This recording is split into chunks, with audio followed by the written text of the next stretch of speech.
They have hooves. Well, I do. Gooder. What was the other video we did? I would have bucked her with my fawn hoof. I would have just been like, what?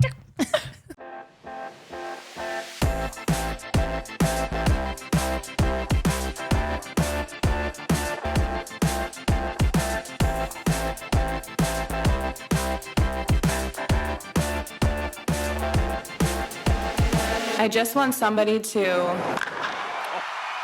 talk Dodgers to me.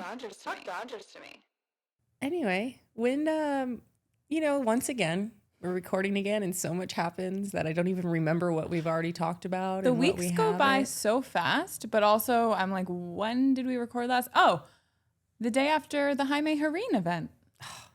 That's right. We were able to talk about that. And so that was the Rocky series, because remember we watched it there, or part of it, Yeah. and we were winning. It was great. And then from Rockies, they went into San Diego. So that's where we left off. Everyone was talking about that series. Mm-hmm. Yeah, I mean, the first series, it definitely flopped. I felt very confident in the first series, and I was like, oh, okay, I can do this. And going into the second one, I was like, all right. I did get a little nervous again. I'm like, all right. And our boys kind of let us down a little. Yeah. Well, I felt like our boys matched the Padres' energy from the first series. Right, that's why I mean it flopped. Yeah, when we first started the series, game 1 and 2, it's like, hello, where'd you guys go? Wake up. Mm-hmm. Nothing was happening. And it was embarrassing. But it showed like the pitching, because the count, it's not like the score was going crazy. So it really wasn't pitching, and it really wasn't defense, because they kept the score low. It was just our bats were not connecting. And I mean, any team can say it happens. I know. And I'm so interested in this now, to talk to players really about everything that goes into this. And we're watching it. Every player goes through it, and they're just so used to it that sometimes when they're asked the questions, I feel like they're like, yeah, you don't play, so you don't know. And that's true. Mm-hmm. There is an ignorance that anyone who hasn't played and really understood, especially on the level that they do, we're never going to understand. So it's like asking the right questions to get the answers that actually satisfies us to stop asking. Well, I remember when I used to play, like I would go through slumps, and then, it's that one hit when you get that feeling back in your hands of knowing that smooth and like you just connected and you're like, oh, like you. How would you explain that though? I don't know. It's something with your just mental and connects. I'm saying on the field, that's something that very much helps you click out of it.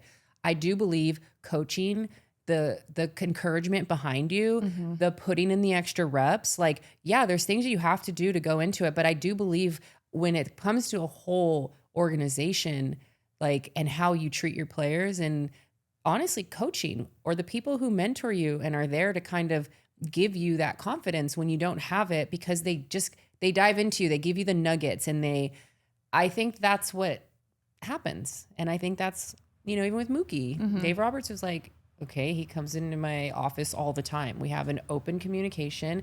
He obviously went through something. So I want to make sure that we're staying on top of it, and we're talking about it, and we're, making sure he feels comfortable. And that's all I could think of on that scale, that all those pieces have to kind of come together. And maybe it is more frustrating for a team like ours, who really does everything in their power to set our team up for success, that they could have everything in the world, the best coaching staff, all the resources, all the money, all the best players, and they all still go through slumps and go through cold streaks. Yeah. So it really does show you that, one, money does not buy winning. And it really is like, that is part of baseball. I mean, money doesn't buy chemistry. Money doesn't buy work ethic. Money doesn't take away ego. If anything, it makes it bigger. So yeah. It's just who's willing to do what it takes to win. And that does include spending money. Yeah, I mean, There's just so much to it. I heard Dave Roberts had, kind of had a talk with everyone and was like, Really? kind of, where did I hear it? But I remember him saying, I need you guys to give me a sprint right now. Like, I need you guys to sprint. Like, you don't go to a fight thinking, okay, wow, during that fight, how do I punch? You're in that fight and you punch. Like, we're doing all the things. Let's make sure that we're figuring out how to punch and everything. We're staying focused so that when the game time comes, it just happens. And he goes, and I believe that my boys know how to do that. And I just made sure I kind of like I think he just brought it back up. And he used that analogy. If you don't go to a fight and during the fight you think about how I punch, you just punch. So kind of like that. I do too. When I went through life coach training, a big part of it, like they can teach you everything and how to talk to other people. And it's really nothing was about telling someone what to do. It's all about asking the right questions and saying things in a way that it makes sense to the other person. And so I remember like for a month straight, all we were doing was learning different metaphors for things, because when you say the right thing that connects with someone and that means something to them, like what you just said, that changes everything. Right? I was like, wow, you're so right. I mean, I don't get in a lot of fist fights, you know, I've never been in one, but I'm assuming that when you're in that mode, you're not like, okay, how do I do this? Have you ever tried to punch something in a dream and it just never happens? Have you ever had that feeling? To punch someone, yes. Well, no, in a dream. And it's like, yeah, maybe that was just me, but I swear when you're in a dream and you go to like punch something and you just can't get it. And I'm like, oh my gosh, what is this? Anyway, but I love that. When I heard that, I'm like, wow, that probably resonated with all those guys so much. Dave, I love that. I'm glad he did that. They needed something like that. Anyway, welcome back to Talk Dodgers to Me. I am Melissa Meyer. And I'm Jacqueline Ruiz. And we're back on top. We are back on top. We are one game up in the NL West. And it's going to be a tight race the rest of the season. We have 29 games left. I just remember hearing that it was 42. Right? I know. It's insane. The Padres have an easier schedule than us. They play the Rockies a lot. Yeah. Which is good for them. We definitely have a tougher schedule. Yeah. But you know what? That's when we perform our best. And I mean, I don't know if it was the heckler the other day or what, but it seemed to awake a monster in Shohei, and even hearing our players talk about it too. So bring it on. I love it. I know. The live we did when we went in down 2 games, I was like, all right, boys, like way to really set us up. But honestly, it's like watching and like seeing how our Dodgers dominated the last series and like they were kind of sleepy and all the things. It's just like in my mind, it's like I'm not really even putting it as the other team is the one who's shutting us down or not, because it's been flip-flopping with so many teams. Like I don't even really think of it as the Padres are the ones who are shutting us down. It's just like baseball at the end of the season is so flip-flop. I know. Well, I do think we have something different with the Padres than we do with any other team. And hearing that our players hate them, and Doug McCain from Dodgers Nation, because I watched his interview with the heckler, and then I ended up watching the rest of the episode, and it was great. He does such a great job. He said that he talked to one of our players, and he didn't name who it is. And the player said, we hate those guys. Interesting. I was really surprised, and I'm dying to know who the player is. Wait. The Padres said they hate us? Or no, one of our guys said, interesting, because I just read we hate those guys about the Padres. The pitcher, was it Miller? When he went to, did he go to the Padres? Who was the pitcher who went to the Padres where he's like the first thing that they told us when I got to the clubhouse? Mason Miller? Yeah, so interesting. There is something, and Doug has been really against the whole, there's a rivalry between the Dodgers and Padres, and he said, but until I heard that from this player and that's how our players feel, this is a rivalry. Wow, that's so interesting, because I felt like I was so stupid pumping it up, and then you see them at the All-Star game and they're all like chummy and of course they all have this bond of being a Major League Baseball player that nobody else knows what they go through. So I think automatically that gives you kind of that brotherhood and maybe a level of respect for each other. But then when things happen and there's tight races and we lose 2 years in a row from them after we demolish them in the regular series. However, this year we did win the season series. Right. Which the wins matter. Yeah. Every win matters. And yeah, I know that the regular season, they're not meaningful games, but yeah, they are, because look where we are now. We're up 1 game. They're meaningful. Everything But matters. that comes into what's going on in the slump and stuff. Even like we have so much more ball to play. And I know even the guys say it like, okay, relax. We still have 40 games left. Like even now they're probably like, relax, but I'm like, But Like, they keep it saying flies that, and it's by. like, okay, you were saying that at 42 games. Now we're at 29. You're only up one game. So every time we hear you kind of so like blasé talking that way, it does become frustrating for the fans. But what else can they do besides think that way? Mm-hmm. And I was listening to Gavin Lux on Mookie Betts' podcast on my way here, and I love Gavin Lux. But then, because my phone had fallen on the ground and I couldn't change it, it went into Mookie interviewing the whole team at his house. Oh, after they won? Yeah. And Mookie talking to Bueller about, Bueller had a terrible season. I know. I'm really sad to hear that. You told me that they took him off the starting rotation. Oh, yeah. I want to read you the text from Bennett, our friend who has the Not From Boston podcast, because he gave me his we thoughts share some we don't share Argentine relatives, but that was so cute how he reached out. Yeah. Yeah. That must have made him so excited and like perk up when he heard you talking about your mom. Oh, I love that. But yeah, that Bueller made was me so saying- sad. I know. But he's like, what happened in the postseason that you truly changed your season around? And he's like, something happens to you when you're playing meaningful games. It's like, Well, I get it, but I mean, I'll be honest, it takes a lot to become a professional athlete. I think people forget the like low percentage it is that people actually become professional athletes. And I mean, you're not just you're not just being the best on the team. I mean, you're getting over the mental, you're becoming even better and you're learning. You have really coaches can really ruin a lot in the midst of getting to the top of, and you have to navigate that and the politics of what it is. And honestly, nowadays it's so locked in about like scholarships and all these things and what you do and the route. It's a lot more of a clear path. And I mean, back then, you put a lot of trust unless a parent actively really tried to learn what that looked like and how you, present yourself to colleges. And you put a lot of trust in coaches. And I love a good coach. I will say there's nothing better than that coach that is just that coach. But man, when they're not that coach, they really know how to ruin a whole athlete. And then a part of me is like, why are you even in this position if that is the route you would take? Like, that's gross.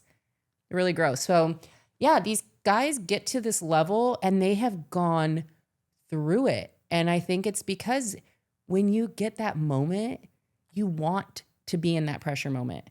You want to be that person at the plate. Like, you want to be that person on the mound. Like Bueller, he's like, let me know when you guys need me. I'll be warming up, because it's like, I don't care. You're getting ready. It's like, it gives me chills because that's like why they're professional athletes. And it's just, And Mookie asked him, what made you want to take the ball that day? Like, did you know we didn't have any pitchers left? Blah, blah, blah. Of course, he knows all this stuff, but he said, I thought to myself, what would 22 do? I loved that. Gosh, Kersh. I know. Kersh, man. What a season he's having. What a season. He's 5-0 in August. Like a 1.8 ERA. Yeah. I mean, he's got like 19 in August alone, like 19 strikeouts, 3 walks. Even last night, it's like, it's fun. Marcel used to play baseball, and before he decided to just focus on football, he was a really good player. And like, he was even showing me how like where the pitcher's foot lands on what it ends up being the pitch. And then I was like, he's like, see, like when it lands there, it's a curveball. Oh, interesting. When it lands there. And I was like, wow. And it's actually really hard because I'm like, well then how did you know it was a curveball? He's like, well, he pointed this to the board and he was like, well, it says curveball. And I was like, wow, because I'm like, how did you see it? Because, Well, it's interesting to watch someone like Kershaw, who his velocity is not the same, but the way he executes a pitch, it lands exactly where he wants it to land. And that's really what separates him. Yeah. And why he's having so much success this year. And man, I just love watching his curveball. It curves and it's just like, boop. I know. Right down the middle. Although Adam was fighting me on that yesterday. We were watching the game together for a little bit. What were you fighting her? That was the only thing we thought about yesterday. What was I fighting you about? A Kershaw pitch. It was perfect to me. And you're like, no, that was a ball. There's it a was square on the TV. It was a called strike. There's and it a landed. square on the TV, and the ball was outside the square. That's a ball. No. It was a curve that landed right in the middle. No. It was a called strike, I understand. And Okay, well, did it land in got the it box or wrong. out of the box? It landed out of the box. I'm going to go find. Please do. I'm going to go find it, and I'm going to show you the exact pitch. It's really funny because when you're at a Great. game, Can't wait.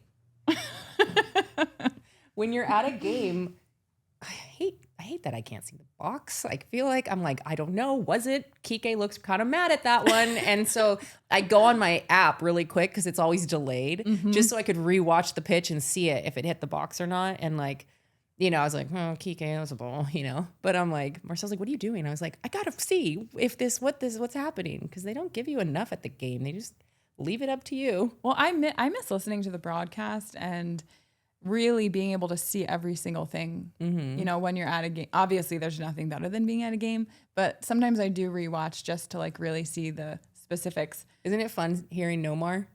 Yes, I loved hearing Nomar, I know. especially after meeting him. Yeah. But I think like if I had lived and gone through being a Dodger fan when Vin Scully was broadcasting, I would absolutely have been one of the people with the transistor radios at the game. 100%. That's what I mean is even when we'd leave games early and you are, still in traffic or whatever, and you're listening to Vin do the game over the radio, it didn't make it feel like you left the game, if that makes sense.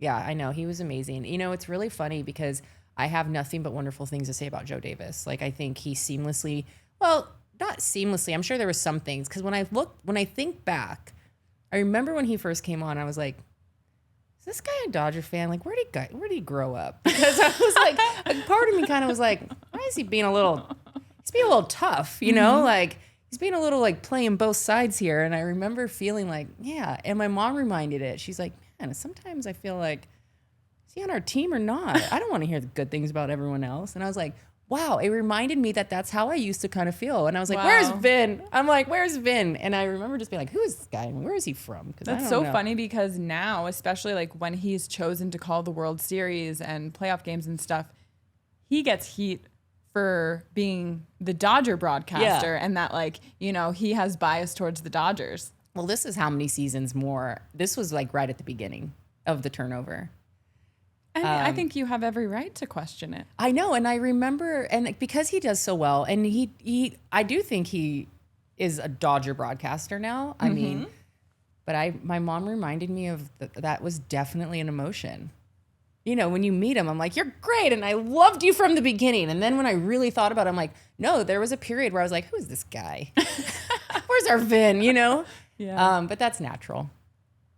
But yeah. Oh, you know what I saw? What? I know at Jaime Harin, Fernando's daughters sat at our table, which was really nice. But I saw that she just went to Sacramento and they made, I think September. Valenzuela Day. Yeah, September 14th. I think it's on his birthday. Aww. I think that's the date. I was like, wow, that's so cool. That's really cool. I mean, it's so sad because these are just things that you do when people pass, someone like him. And I'm sure it's just like, so bittersweet, Totally. But that must have been a really proud moment for her and to be able to continue his legacy. Yeah. Very well deserved. Very well deserved. Congratulations to their family. That's really amazing. Yeah. Oh, I wanted to read the text from Bennett. I don't have my pillow today. While we were talking about Bueller, I just wanted to update our listeners on how Bennett felt about the situation from being a Red Sox fan. I mean, I feel like... So I said, Bennett, what's up with Bueller? Because I was reading things all over the place, but I thought, why not ask a fan? He sends me his last 5 games and goes... He's been really struggling this season, has not figured out a pitch mix that works for him. He's had a hard time with control, walking way too many batters while not striking out enough. Unfortunately, he can't be trusted to start at this point. Honestly, I would cut him entirely to free up a roster spot. It's a bummer. I was really excited when we signed him. Dang. It sucks. It kind of reminds me of Cody Bellinger when he signed a 1-year deal, like prove yourself year. Well, But he's not proving himself. Yeah. I don't know what that block is. It must be a mental block. Poor guy. He comes off this high. The ultimate high. I mean, to get traded was already a blow. And then I'm thinking, I don't know. I feel so bad. I know when you told me that, I was like, man, I really want one of those things that's like says the scores of like all the teams. You know, those like banner things that people have in bar. You know, I just feel like I miss out on so much baseball, and if I don't actually go and like really stay up on it. You mean, what do you want it to say? I don't know, like Walker Buehler's not doing too hot right now. Just like a couple like standouts that are happening Yeah, I don't on know. other I teams? mean, I don't know if there's even a function that happens that can speak like Jackie-isms to me, you know. But you know, sometimes I guess you're mine. Okay. You're my little board. I love it. What else do you want to know? I'll see if I can figure it out. You know who else we saw? Found it. Okay. How do you even know who was the batter that was the one we were watching? The pitch? How do you know? Because I remember things. I got it. And the ball, there's a space between the white line on the left side of the plate and the outline of the ball. It was a ball. They Was missed the it call. touching, No. or is there like a clear? No, there's a clear space. Are you going to show us? Maybe later. Okay. It was really. If anybody wants to go look at it for themselves, it's from the game yesterday. It is Carlos Espinal, I think is his first name. It's a 3-1 count. It's 2 outs in the top of the second. 3-1 pitch. It's a ball that the umpire missed. Wow. I didn't miss it. Well, you had the ball like you would be the worst know what? umpire ever. You She'd know be what, like, Adam? No, that ball, it's Kershaw's. That was right in the I'm middle. sorry, it's not Carlos Espinal. It's Santiago Espinal. Santiago. You were sitting angled to the TV and I was directly in front of it. So maybe your view was a little different than mine. Back to regularly scheduled programming. Nestor Cortez. Man, did he Felt want like to I beat knew us. him. I know. I was I remember hey, we what's interviewed up, you. Nestor? I feel like we lived through something together. It was not Nestor. We did not interview Nestor. However, However, really want to touch on that. Nestor, do you know that you have a doppelganger? I still go back and look at all those comments because people still are like liking it. And I cannot get over the amount of people who really actually think that we thought that. I almost want to make like a really funny. No, There's but, so like- many of them that I really think we can make like. But the fact that they think that Nestor would dress up in a Yankee uniform, he doesn't play for them anymore. Even and if he go did. to Fanatics Fest. Even if he did, with no personnel around him, just him and his backpack. And then we get a text from someone on our own team. Hey, girls, you know that wasn't Nestor, right? Just want to let you know before When you we post got that it. text, we We were died. laughing so hard. Yeah. We should have gone along with it. Like, oh, thanks so much for telling us. Yeah, that was so good. I was like, oh my gosh. Dumb Well, do we look? Nestor must have been thinking about the moment that he faces the Dodgers. Yeah, okay. Let's go to the real Nestor. That's something that he's going to be talked about. Like, people are going to bring it up to him the rest of his life. And that's kind of the only satisfaction I get with the trash shows, that it's going to come up in conversation for the rest of their lives, so they can deal with it. So that was his World Series game. That was his hate game. That was him. Yeah, you could tell he was throwing heat. Oh yeah. You could see the look on his face, and you know what? He did a great job. He did exactly what he wanted to do. I was really hoping Freddie just hit another I home know. run, just a home run, because honestly, like, But Freddie said exactly what he knew Nestor was going to pitch. So I'm sure Nestor has watched all the videos. He's not going to give him that same pitch ever again, right? Freddie didn't say he knew that. Freddie said he He guessed did. right. Well, yeah. So now Nestor knows that pitch that he was looking for. So he's not going to throw it to him again.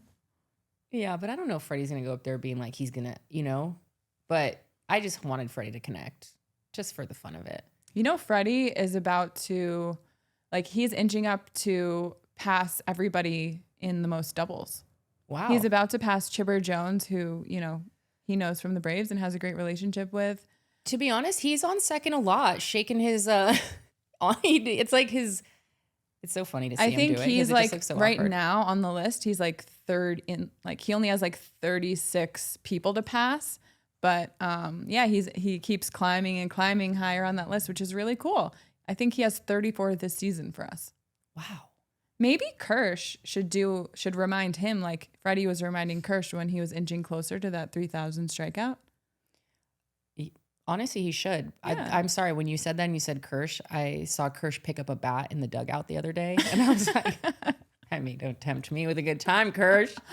Oh, anyway, sorry. When you started talking, my brain went there. I love just seeing Kersh have more fun. Mm-hmm. You know? Mm-hmm. I just love it so much. Yeah. Okay, so Nestor, Tyler pitched that day. You know, though, but we didn't really have what was the score to that game? Was that the highest scoring game? Because I feel like they didn't like rope us in. Memory.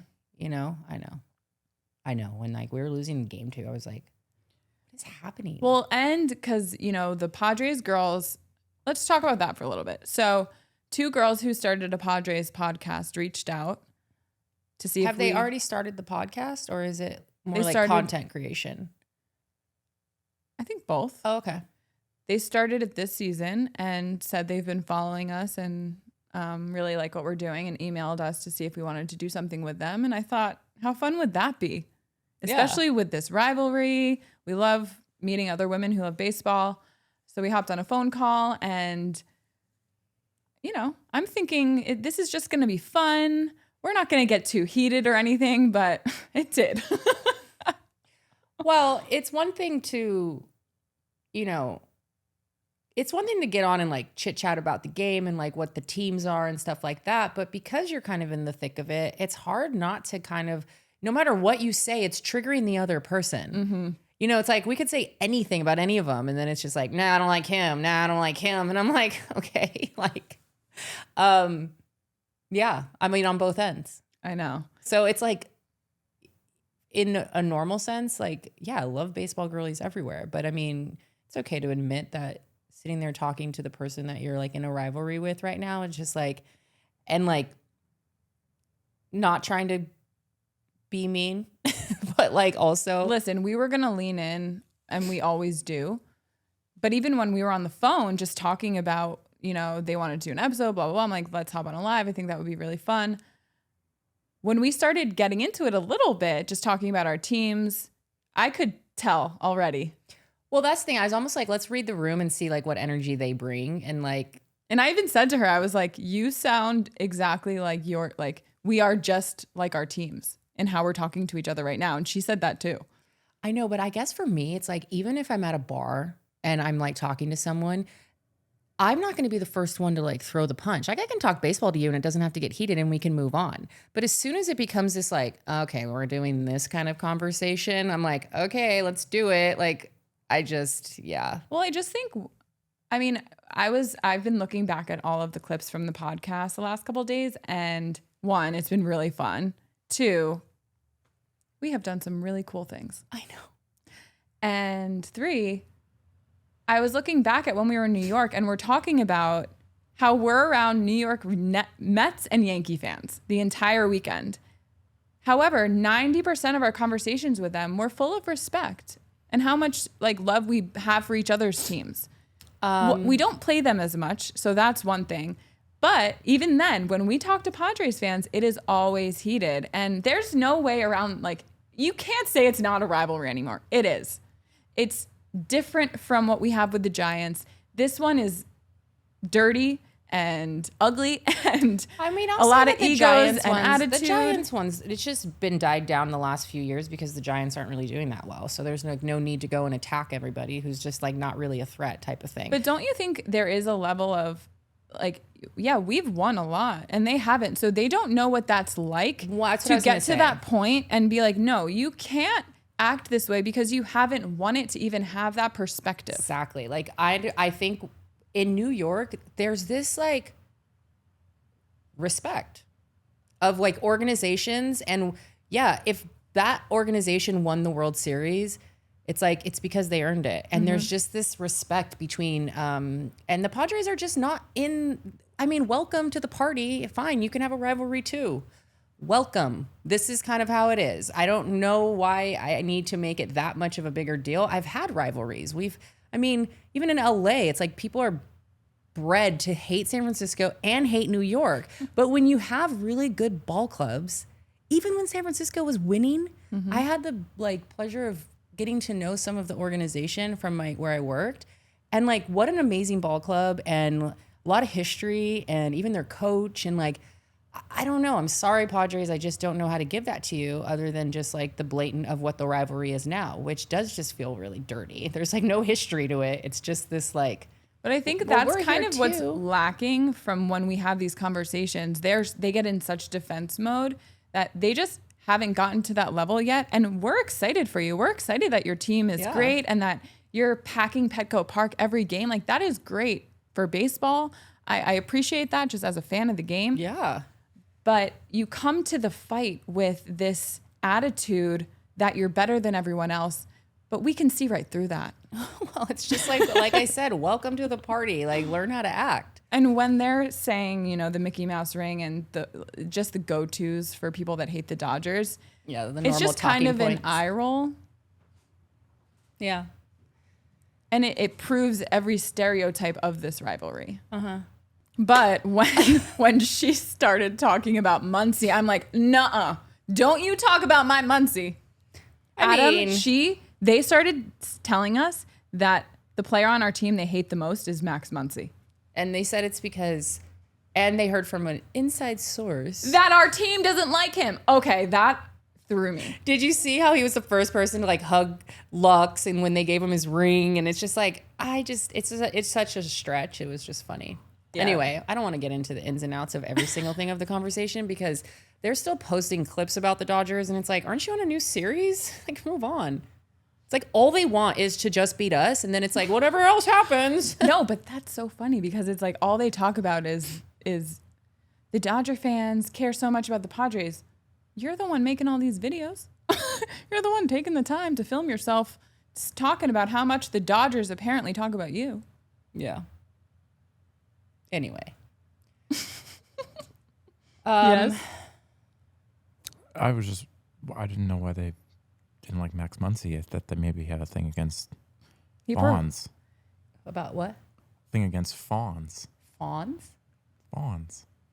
I always thought Max Muncy looked like Mr. Tumnus, who was a fawn from Chronicles of Narnia. What's a fawn? Oh, Chronicles of Narnia. Yeah. Oh, duh. Chronicles of Yeah, Narnia. duh, yeah, Fawn. Wait, No what's idea. a fawn? But I really liked A fawn is a half man, half goat. Oh. Interesting. They Kinda- said kinda like a that centaur, they've but- heard drama or they've heard rumors that our team, The whole clubhouse the does whole not clubhouse like doesn't Max like Muncy. Muncy. And yeah, that's when my claws started coming out. Fawns don't have claws. Just in case They have hooves. Well, I do. Gooder. What was that Well, other video we did? I would have bucked her with my fawn hoof. I would have just been like, what the? They've got hooves and he has hands. We fortunately didn't read a lot of the comments because we were in this kind of heated argument with these girls, but we kept getting messages after the fact like, don't read the comments. You guys did great. I mean, no, there's no room for any rude comment on either one. No. And I don't condone any of that. And we can talk baseball. Like, we don't need to attack anything else. Yeah. But it's just funny because, you know, that was one of the first things we got is like, oh, the people who live in our comments. And it's like the person who was attacking us was a San Diego Padre woman. And apparently she like does that a lot on a lot of different posts and stuff. And it just like is off the hinge, which she was. I was like, she said something like, look in the mirror. I'm like, what are you doing? Like, just get off. You're not even making any sense. Listen, at the end of the day, we all are just really passionate about our team. And let's just leave it at that. I mean, really, in the end of the day, at this moment, we're the world champions. And I'm sorry, I know that might sound like, oh, but we're the world champions. But we are. And if you ever get there, you'll know what it's like. And in the end, we're still the world champions. And until somebody else proves that wrong. And that's why it just becomes funny when they're trying to hate and say we don't win. It's like, we just won the World Series. They're like, Hello? okay, 2020, that didn't mean anything. And then 1988, I'm like, you realize you're just naming off our wins. Who says we only have to, if you didn't win now, I'm like, okay, fine. We won relatively last year. So like, we're still relevant way more than you. Yeah. And I'm sorry, you have a great team. I'm not even saying anything even about the talent of the team. It's a great team. But Yeah, like I said, welcome to the party. This is what it's like to have a good team and to sell tickets and to have people who, care. Welcome. Moving on. We won game 3. Yeah. So the day of our live after that, you came and we did the live in Santa Monica, which was fun. And then we watched it together. Mm-hmm. And it was a great game to watch. It was so fun. Mm-hmm. Made a few reels. Mm-hmm. That was really nice. Yeah. Made some new friends. Passed out our cards. Got some new followers. Yeah. Yeah. My commercial came on. Uh-huh. I know, it's so funny. Yeah, Sunday was really fun. And our boys looked alive. Yes. And that's all I really am happy about. Who? Oh, Yoshi. Yoshi deserved some Run support. Mm-hmm. Glad he got a win. Glad we got a win in that series. Mm-hmm. And yeah, it was a good momentum. I felt the heckler. That was the heckler that's so game. Funny. So you had told me that Doug had him on Dodger Nation. Mm-hmm. That's so funny. How did it go? I didn't see it. I forgot to look it up yesterday. It was a great interview. The guy spent like 20 grand on the box right next to the Dodgers dugout and yelled absurdities at Shohei basically the entire time. He said that he's not a huge baseball fan, but he's a Padres fan, and he didn't really know who Shohei was. So once he learned that he's like the Michael Jordan of baseball and that he wasn't performing well and that he was like over 10, he's like, okay, I'm going to have fun with this guy. So I'm going to spend $20,000 just to talk crap to Shohei. Wow, way to prove our point. Right? No, but now it's like, keep coming and yelling at him because you just made him perform really well. And it seems like you pumped up our dugout. And you brought, I don't know if it's pitcher Shohei that is just a little feistier, but I love it. The fact that he went up and was like, how'd you like that? Like, God. Yep. Dave Roberts' face was like, because he even said, he's so annoying in our ear the whole time. Like, oh my gosh. So he's yelling things like, pitcher, don't worry, just throw it right down the middle. This next guy coming up is 0 for 10. Talking about Shohei. Meanwhile, Shohei's, not looking at the guy yet. He's listening. He knows what's happening. When he's in the batter's box, Andy hits a home run, remember? Mm-hmm. And Shohei looks over at him, at the guy, like, you see that? And then that's when Shohei went up and hit the homer himself. Yeah, like, keep pumping him up, guys. Him. Keep pumping him up, yeah. And the guy said that Shohei, even after the game, went back and kind of like blew him a kiss. He's the classiest troller ever, and I love it. I love his feistiness coming out. Mm-hmm. I know. It's got to be the pitcher. I don't know. All I know is I love seeing it. Maybe he's getting more comfortable. Yeah. The only thing is I kind of don't like giving attention to people like that. It's like when those a-holes grabbed Mookie, the Yankee fans, in the World Series game, and then they were like on every... or the one guy was on the radio stations getting asked about it. It's like, I don't want to give that any attention. That was horrible. And I'm pretty sure he's never allowed back at a Major League Baseball game again. Yeah. But what I did notice on game 3 is we scored 4 runs in the first. And we do so well when we come out and we just get ourselves on the board. Mm-hmm. Yeah. That's what I definitely noticed. So let's keep it going. Mookie has been doing so well. His defensive plays lately are amazing. Mm-hmm. And that one inning, was it 2 games ago? It was the 7th inning. He made this like amazing play, dove on the ground, turned around, got it to Freddie, got the out, then went up and hit a home run. And I was just so happy for him. I know.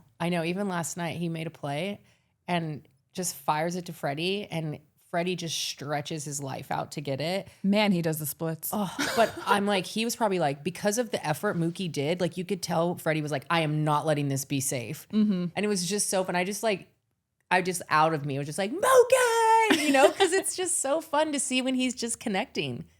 Yeah. How was your night? A little BTS. The other night, Jacqueline was texting herself. I went to see. No, this time I was the white bubbles like I had. Well, I would tell Were Marcel you what respond? Okay, I figured. But sometimes not. I'd be like, just respond to me. It would be funny to see what he would say without you saying like. I know. Giving him anything. Then he just gets shy guy, and then he's like, I don't know what to say. And I was like, just say something, like just like But yeah, I was talking to myself again. Really fun. I mean, all Pa has kept doing is hitting home runs and making catches and 2 homers in that game. Yeah, and 2 amazing catches. And Teo.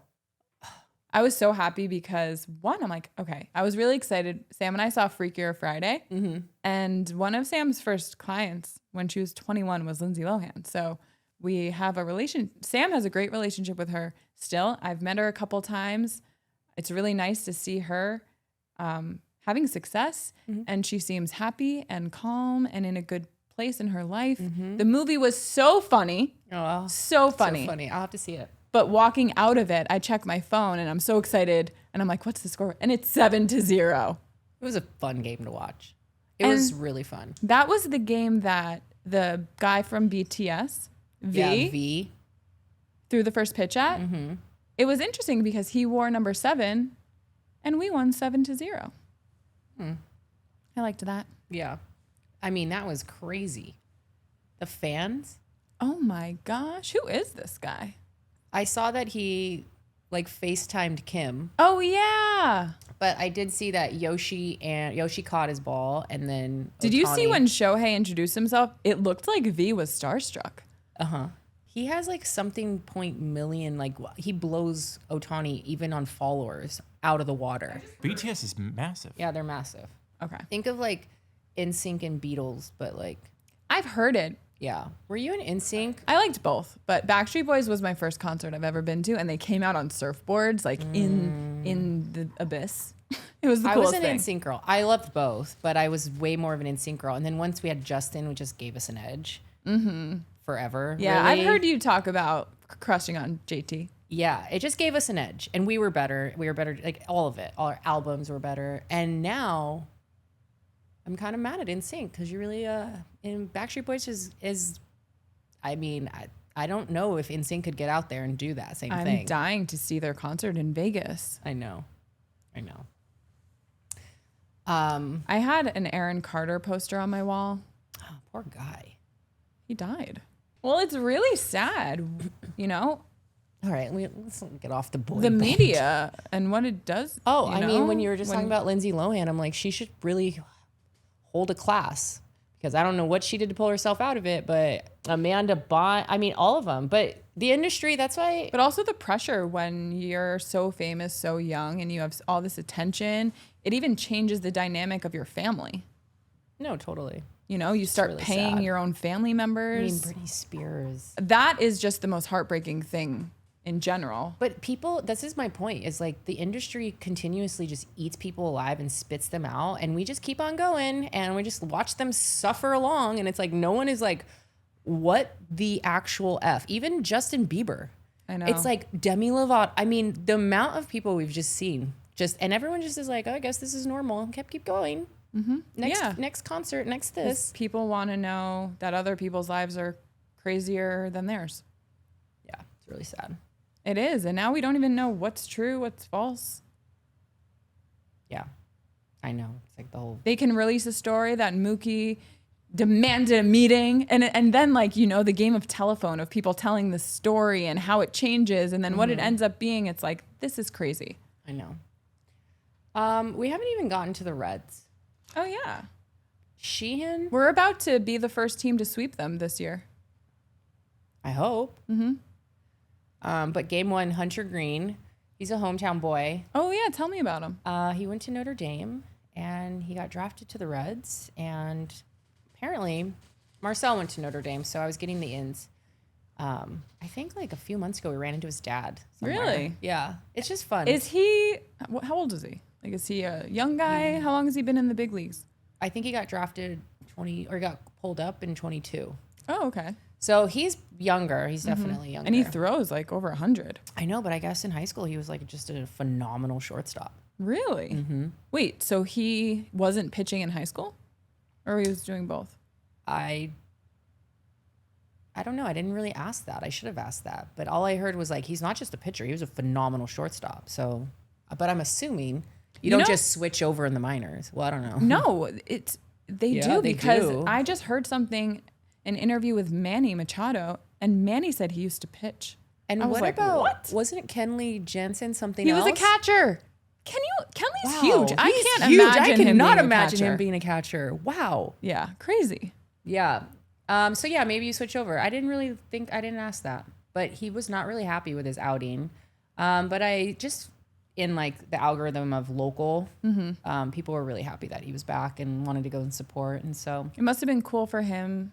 I don't know if he probably has pitched at Dodger Stadium before, or at least been there as a player, but that must be cool for him. yeah, and I think Because he that's grew up why in he LA. was even kind of more bummed that he didn't have a good outing, because it's more than just, you're not going to start every night. So you have that one night and you have people in the stands and everything, and you just probably want to do well.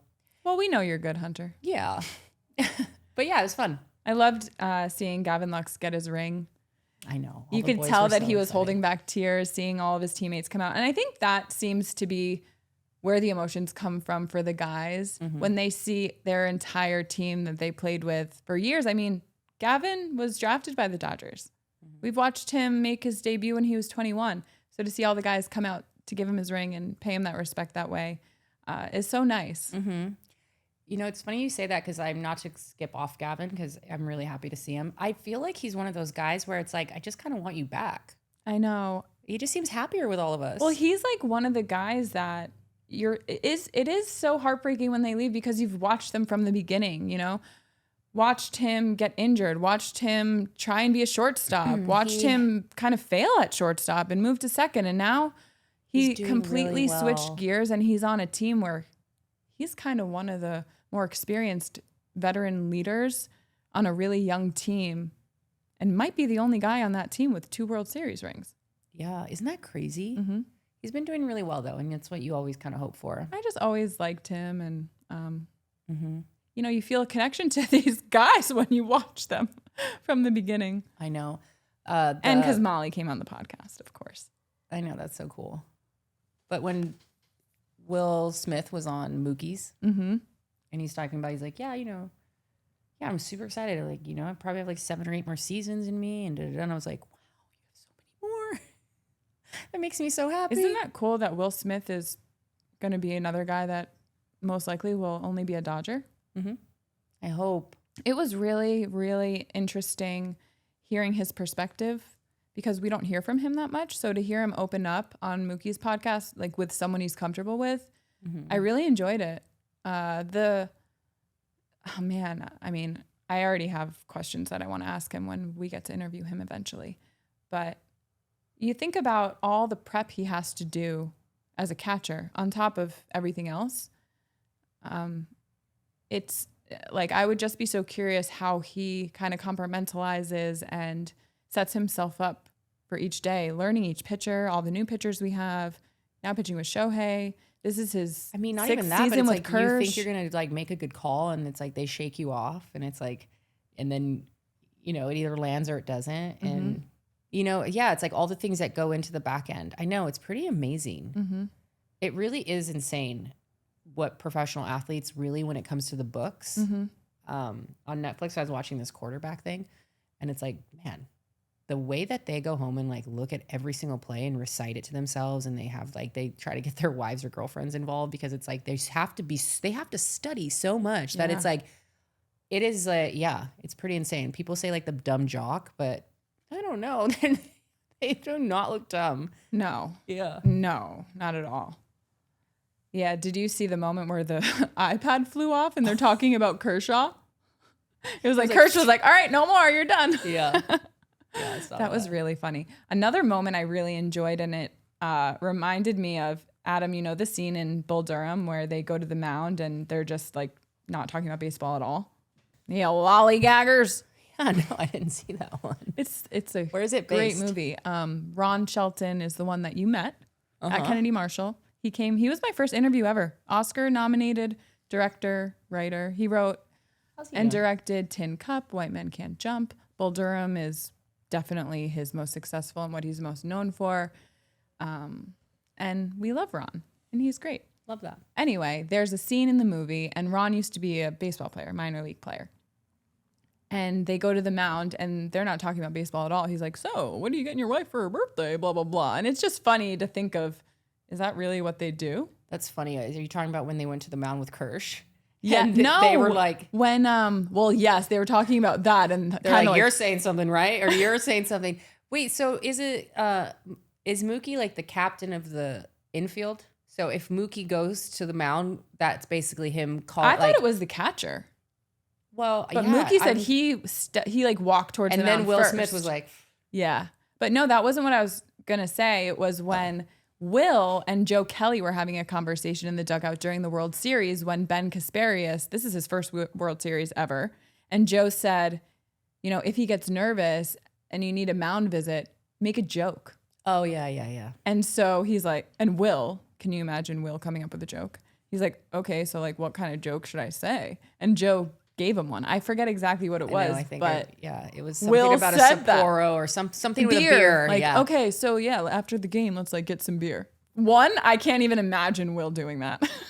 I think it was a Sapporo, and that was it was such a specific type of beer that they were like, what? But it really did exactly what he needed to do in that moment of get his mind away from what was actually happening and let him kind of have just a second to breathe and just kind of get him back. And that's exactly what he did. It just, I really love the player on player interviews because we learn so much. I know. I love it. I love it. It's almost as great as when we interview them. I know. I was, I'm fine with Lux, but like when he chose to have Will Smith on, I was so happy because I'm like, when he does another person from the other team, it's fun to learn about them. And like, I don't dislike them, but sometimes I'm like, stop being nice. I know. Oh, I was one of those fans that was pissed when he had Tatis on during that series. Yeah. Yeah. I feel like other people are like, let's not do that. I get it from Mookie's side a little bit, but I think understood really where it was coming from the fans, and we have a point. Yeah. Okay, what else do we got? Oh, Kike's back. Kike's back. And already making moves. Guys, last night was so fun. I swear the freaking stadium. Wait, you were there? Yeah. Okay, tell me about the game yesterday. It was amazing. It was like the energy whenever they said his name. He even got out and we still clapped him all the way back to the dugout. I'm not even kidding. Like we were just like, it's all right. You got the next one. Like everyone was so happy to see him. The sound was significantly louder every time they said his name. Wow. Mm-hmm.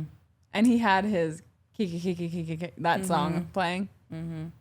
I think. Yeah. Mm-hmm.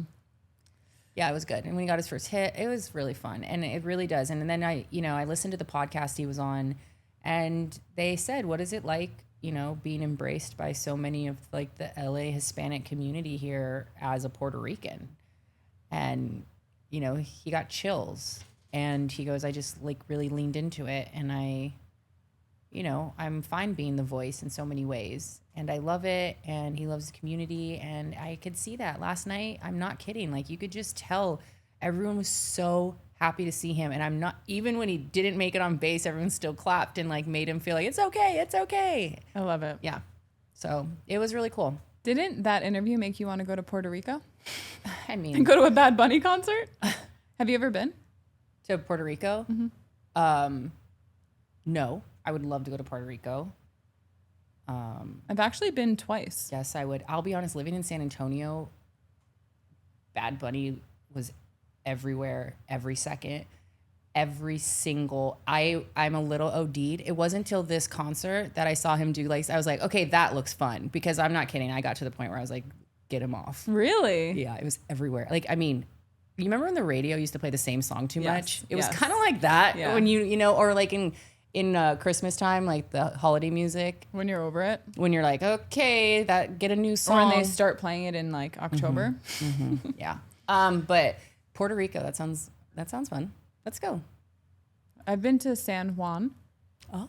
I went with my family once, and then in college, when I graduated, my group of friends and I decided to go.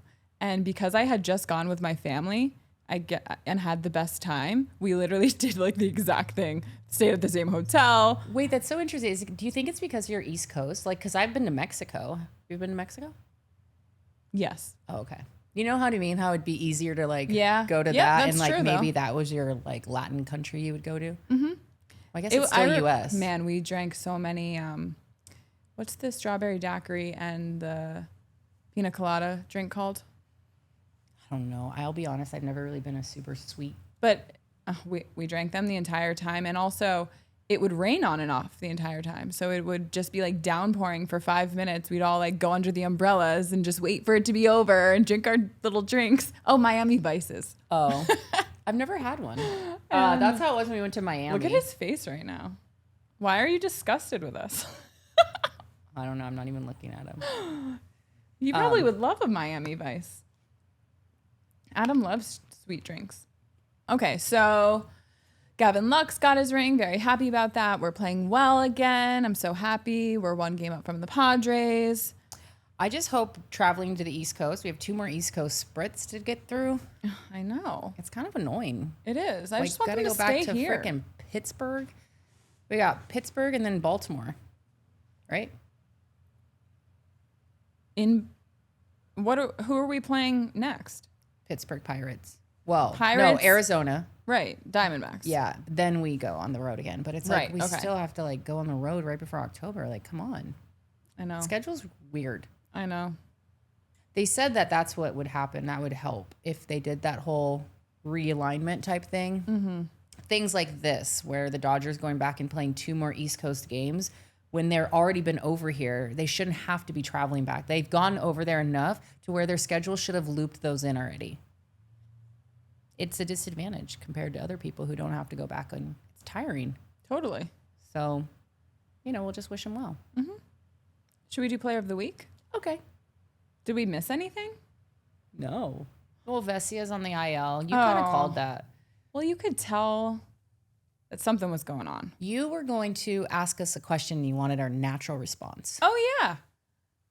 So on the broadcast, they were talking about players that are known for like hitting the first pitch thrown. Okay. Do you think you guys would be a first pitch hitter? Or would you want to see a pitch and be Why one don't of you those? ask me what I was? What were you? It just depends. Honestly, I don't know. There was times where I went up and I really felt like I think I'm going to really, that's also eyeing the pitcher, kind of seeing what they do and then kind of getting in the feel of what that is. Like if they're leaving one on right on the plate every single time, the likelihood of me coming up and them doing it, granted, as a 3-4 hitter, I'm there to clean up. So they're not going to always throw it as like fat. But yeah, there's times where I'm like, dude, they're leaving it hanging and you just want to go and whack it. And when it's so big that it looks like a watermelon, how can you possibly whack it? Are you whack? Is that what you call it? Adam, would you be a first pitch hitter? Probably not. I think like Jack said, I think it's situational. I think some guys who get up there and get into the box, they want to just feel comfortable, so they take a pitch. Mm-hmm. They want to, it's not always great to see it from the on deck circle, so they want to pitch just to get comfortable in the box. It's something I thought about watching a couple games ago or something like that, a couple weeks ago. It's all, a lot of it's just situational. Just like if I have a reliever coming in and there's like 2 guys on, I'm jumping on first pitch. Like that, the first pitch that reliever throws, if I'm the first guy that guy sees, I want to jump on that. Why? How many outs? Because my thing is like, there's times where it's like when you hit the first pitch and you woof it and you get it and you're out and you just ruined and you didn't take the time to see more pitches and to kind of really try to connect. It's really frustrating. I just feel like from a reliever's perspective, if they're coming in, game's on the line, they're a little bit nervy. I could see a version of it where, they're a little bit wild with that first pitch. But if they're not wild, maybe they groove one, maybe they leave one out, maybe they hang one just because of the nerves. Like I'm just wanting to jump on them. Like they're almost just trying to get ahead of the count. So Yeah. it's likely, which is what I mean, is they want to get ahead of the count. So they're going to try to throw something. But yeah, it's always that in-between feeling. And then there's times where you woof it on the first pitch and you're like, no, I've got to watch. I've got to like take my time. Yeah, I was thinking about you play the long what game, or Yeah. you play the long game. And you say, I'm going to take first pitch every time for 3 weeks, just so that I don't know if I've ever heard of anyone doing that. But Unless you're successful doing it's there are guys who are known for taking the first pitch, just like there are guys who have really high first pitch But can you strike really rates. do that in baseball? Just decide this is what I'm going to do every time? Because I feel like our team sometimes relies too much on pre-planning and doesn't adjust in game. And that kind of is exactly what that is. You're deciding what you're going to do no matter who's pitching. Don't you have to adjust for each pitcher? Yeah. And seeing how they're pitching in the game and then adjust based on how they're throwing? Yeah, but sometimes what I'm saying is like maybe you take the first pitch when let's say the leadoff hitter every game, he takes the first pitch so that he gets a reputation for taking the first pitch. So then 3 weeks into it, the pitcher says, "Oh, this guy's going to take the first pitch. I'm gonna get ahead in the count. I'm going to throw him a fastball right down the middle because I know he's not going to swing." I think and then you swing and you hit it out of the park. I think there's more people who are taking the first pitch consistently to play the long game than swinging at the first pitch playing the long game. Well, I was kind of thinking on the lines of what Adam was saying of what I would do or what I think I would do in something like that. And I think with the starting pitching, I would kind of want to sit, take the first pitch, watch, kind of get comfortable. But with the relievers, because they're really coming in there and they're really strong and throw hard, all they want to do is get you out. And I think because I know I'm an overthinker, I would swing at the first pitch. Sometimes the first pitch just looks like a Because watermelon. if I don't, it might mess me up. But I can also see how players, as they mature and get better in the game, get more comfortable in the box, watching pitches and kind of figuring out what they do best. Now, even more so, the analytics behind it. It's like it takes a lot of the guessing out of it in a lot of ways. Mm-hmm. You know, because it's like when I would go up, I didn't have analytics on how many times they threw this. I'm like just seeing it from a game and trying to like pick up on my own analytics of what she's been doing in this game. But, you know, they have like a whole sheet of like how many first pitches they've gotten a strike on, how many pitches that, you know what I mean? And so I think that would, I don't know. I'm not saying it makes it easier. I'm just, yeah, but I it's a think feel. that's exactly kind of how I think analytics is great to teach you a lot about pitchers and the team and all that. And there's so many good things that come out of it, but it does frustrate me when, especially our team, is relying so much on the analytics and the pre-planning, and they're not adjusting in the game. Yeah. And that's, I think, a big part of the losses we've had. Yeah. I find that to be a theme with our team.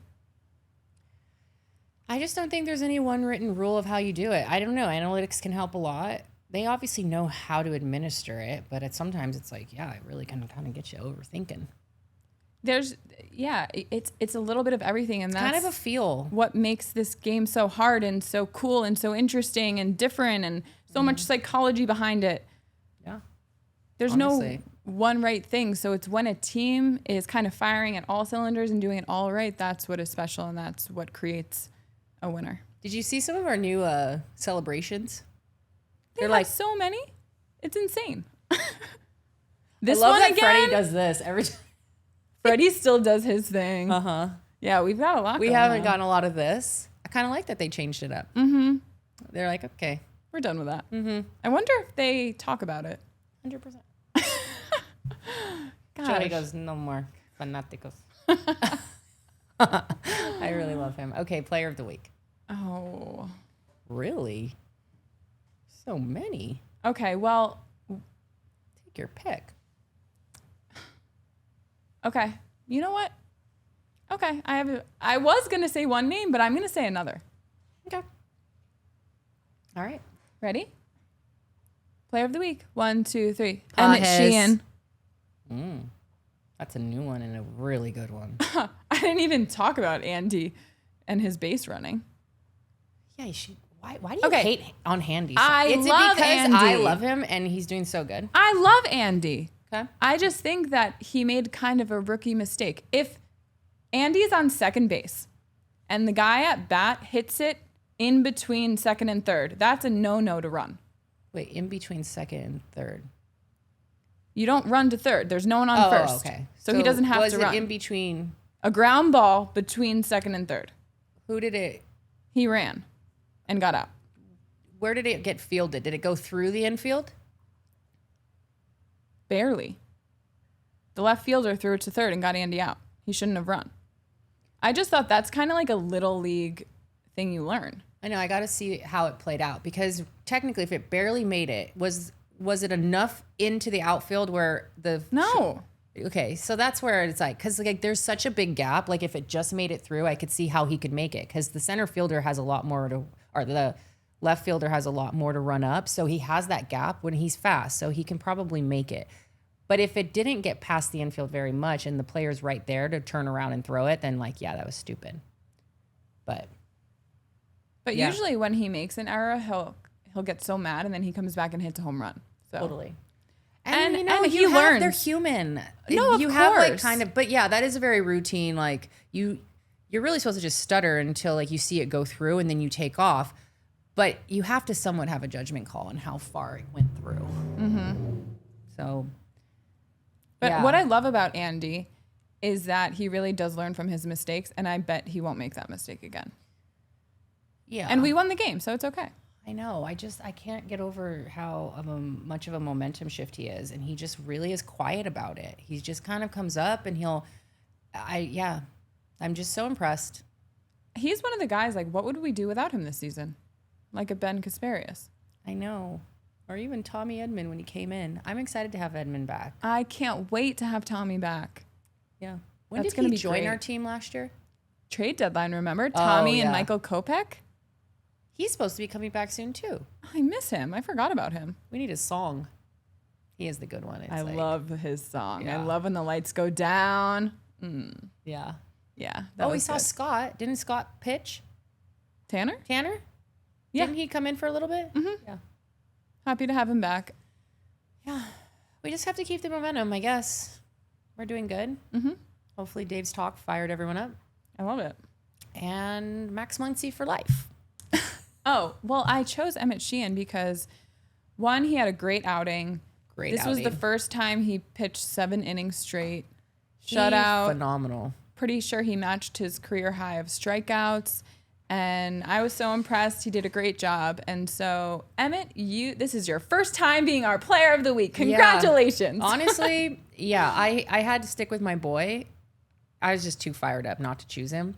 But genuinely, Sheehan, that was such a great outing. I mean, I thought Snell was my new favorite. Mm-hmm. This guy, like, listen to us. Do you know who I was going to pick? Mook. Yeah. I know. But I picked him so many Teo, times. too, to see Teo smile back. To see his smile. You know what? He made some amazing catches in right field. Mm-hmm. He really did. Yeah. Alex Call's kind of in and out. I don't know why they won't let him get the momentum and keep it a little. Yeah, I was surprised why, after having such a hot streak, they didn't put him in. Mm-hmm. Yeah. You know, very interesting up to bat song on his, too. It sounded like another worship song, but I'm just like, how is this possible? Even Pahez, I mean, do what you got to do, and that's fine, but how is this possibly pumping you up? Mm-hmm. You know, I mean, fine, individual. I'm glad it's speaking to you and it's pumping you up. Do what you got to do what you got to do at the plate. But at the stadium, you're like, what is happening? It is funny just hearing the audience or the crowd's reaction, like, oh, this song again. Or when Shohei's comes on, people getting excited. I mean, but that one just gets you. Yeah. But this wasn't, and then Alex Calls was like all like kind of hymny, you know, and then like kick it. I'm just like, this is so great. Anyway. Well, I think that's all for now, folks. Okay. That's all for now, folks. That's all we got for you. What was that? Oh, Looney Tunes. Let's just hope they keep it going. Mm-hmm. They will. I think I see a good spark in them. Me too. They seem mellow. Their feet are on the ground. They're done losing. And I think they're all just silently getting into their new alter ego of October. The arrogance is coming. Ooh. The winners are coming. I love it. Yeah. And I think we'll be back at Dodger Stadium this weekend, so we will keep you guys in the loop. And if you're going, use our SeatGeek code, Talk Dodgers, $20 off. I feel like we haven't said that in a while. We haven't. And, you know, I just thought about it because, you know, Kike has a big one, you know, it's a big old commercial, but, you know, What's use his ours. commercial? Oh, you haven't right. seen his Kike? He goes, we're changing the name. And then it's like, SeatGeek's like, we are not changing the name. Like, it was really funny. That's good marketing. I know. I was like, okay, competition. I liked it. Maybe when we do a SeatGeek commercial, Kike can be featured. SeatGeek, we have really good ideas. Oh, you don't even want to get me started. We don't want to give it away. While you're at it, while you're going on SeatGeek and using our code TalkDodgers for $20 off, the best way you can help us grow the podcast and keep doing this is following us and subscribing on Apple, YouTube, and Spotify. We love when you message us directly, but another way to help us is commenting on everything we post on social media, on our episodes. Give us a 5-star rating or whatever you think. But yeah, that really is the best way you can help us keep going. And we really appreciate it. We really appreciate all the love from you guys. Yeah, we really feel it too. And it never ceases to amaze us when people come up to us and they have nothing but amazing things to say and the messages that you guys send us. But unfortunately, in this world of what a podcast is you really do have to get that subscribed and those listeners. And so, yeah, thank you. And please continue to share. Go Dodgers.